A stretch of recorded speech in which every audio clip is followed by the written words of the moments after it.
இருக்கிற இந்த பிஷப் கல்லூரி பத்தி உங்க எல்லாருக்கும் தெரிஞ்சிருக்கும், ஒரு சில பேருக்கு தெரியாமலும் இருக்கும். இப்போ இந்த கல்லூரியில் நடக்கிற ஒரு சில விஷயங்கள் ரொம்ப மர்மமா இருக்கு. அதுதான் சமூக வலைத்தளங்களில பெருசா வைரல் ஆயிட்டு இருக்கு. எந்த ஒரு மீடியா சேனலும் இதை பத்தி பேச மாட்டேங்கிறாங்க. ஆனா இன்னைக்கு நம்ம சிகப்பு நாடா சேனல் உங்களுக்காகவே இது ஓப்பனா பேச போறோம். சோ வாங்க வீடுக்குள்ள போகலாம். நான் உங்கள் சிவரஞ்சனி, சிகப்பு நாடாவில இருந்து. திருச்சி பிஷப் கல்லூரியில பாத்தீங்கன்னா மாணவர்கள் அடிக்கடி தற்கொலை செய்யறதா ஒரு நியூஸ் வந்துட்டே இருக்கு. முதல் நடந்த தற்கொலை சரி இது ஒரு கேஸா பார்க்கப்பட்டது. ஆனா அடுத்தடுத்து நடந்த தற்கொலை மட்டும் பாத்தீங்கன்னா ஃபுல் அண்ட் ஃபுல் ஒரு மர்மமாவே இருக்கிற மாதிரி அங்க இருக்கிற மக்கள் வந்து சொல்றாங்க. இதையும் தாண்டி உறையூர் காவல் நிலையத்துல இத பத்தி கேஸ் கொடுக்க போனா அங்க யாருமே இந்த பத்தி கேஸ் எடுக்கவே மாட்டேங்கிறாங்க அப்படிங்கிற ஒரு கருத்தையும் வந்து சொல்லியிருந்தாங்க. இத பத்தின ஃபுல் வீடியோ இந்திய மாணவர்கள் வந்து பேசியிருப்பாங்க. அதை போய் கேட்டுட்டு வாங்க. திருச்சியில இருக்கக்கூடிய பிஷப் பீப்பர் கல்லூரி ரொம்ப புகழ்பெற்ற கல்லூரி. இந்த கல்லூரியில பாத்தீங்கன்னா 1000க்கும் மேற்பட்ட மாணவர்கள் படிச்சுட்டு வராங்க. இந்த கல்லூரியில தற்சமயம் 2-3 நாட்களா தொடர்ச்சியான தற்கொலைகள் நடந்துட்டு இருக்கு. சமீபத்தில் பாத்தீங்கன்னா அரியலூர் மாவட்டத்தை சேர்ந்த அபிஷேக்ன்ற பையன் வரலாற்று துறையில 2ஆம் ஆண்டு படிச்சிட்டு இருக்காரு. இந்த மாணவன் அவருடைய தங்கியிருக்கக்கூடிய விடுதியில அவரே தற்கொலை பண்ணிக்கிட்டாருன்னு சொல்லி அவர்களுடைய பெற்றோருக்கு அங்க இருக்கக்கூடிய விடுதி காப்பாளர்கள் தகவல் சொல்லியிருக்காங்க.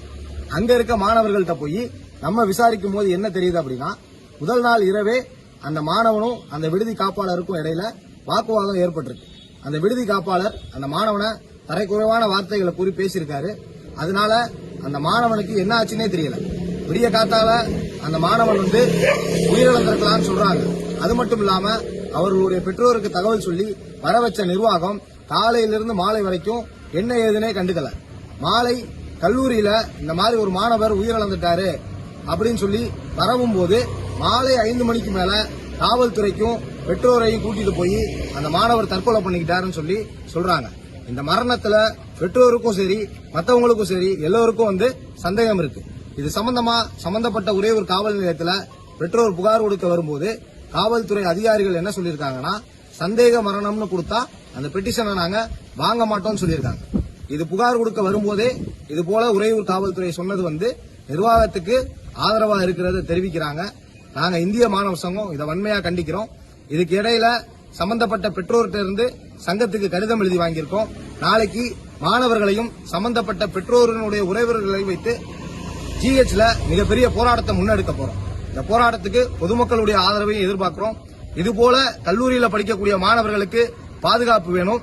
அது மட்டும் இல்லாம விடுதியினுடைய காப்பாளர்கள், வார்டன்கள், கல்லூரியினுடைய நிர்வாகம் கடுமையான விசாரணைக்கு உட்படுத்தப்படணும்ன்றதுதான் எங்களுடைய கோரிக்கை.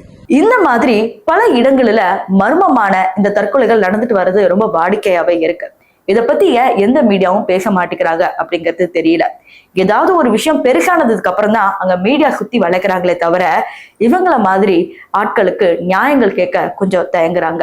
சரி, இதை நீங்க நிறைய பேருக்கு பகிர்ந்தாதான் இந்த மாதிரி ஒரு விஷயம் நடக்குது அப்படிங்கிறது தமிழக கவர்மெண்ட்டுக்கு எடுத்துட்டு போக முடியும்.